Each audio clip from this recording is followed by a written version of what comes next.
Après l'écologie urbaine, l'informatique buissonnière. Connaissez-vous la Sharebox, en français la boîte partagée? Ce dispositif fait peu à peu des émules en Auvergne. Vous allez le voir, Christopher, un Clermontois de 21 ans, a importé cette idée des États-Unis. Le principe est simple, mettre à disposition du public un réseau alternatif à Internet et qui permet de rester anonyme. À ce jour, 10 Sharebox environ sont en fonction sur Clermont-Ferrand. Les précisions de Sébastien Quéroux et Olivier Martinet. Chatter et partager librement des fichiers sans passer par Internet, c'est le principe de la Sharebox. Le dispositif tient dans une simple pochette. Il se compose d'un routeur, d'une batterie, d'un disque dur ou d'une clé USB.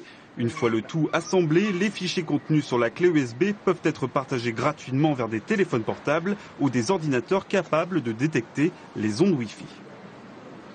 En fait, on a juste un petit bouton là qui permet de mettre nos fichiers. Et après, c'est pour une image, c'est presque instantané.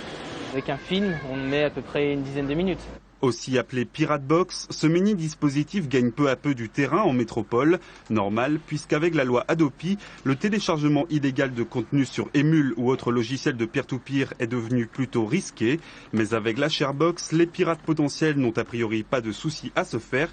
Tout est anonyme. Avec le peer-to-peer, on peut quand même s'échanger des données donc sur Internet à grande échelle, mais on est quand même retracé.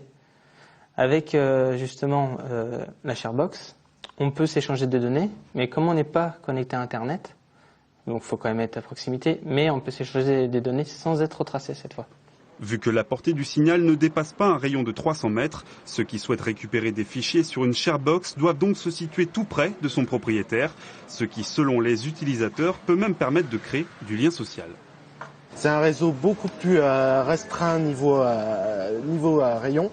Du coup, contrairement à Internet qui est mondial, là on peut réellement rencontrer des gens, se faire des amis, partager ses idées. Rester anonyme et donc partager en toute liberté. La seule condition pour que la Sharebox reste légale est que le contenu partagé par ses utilisateurs ne soit pas protégé par les droits d'auteur.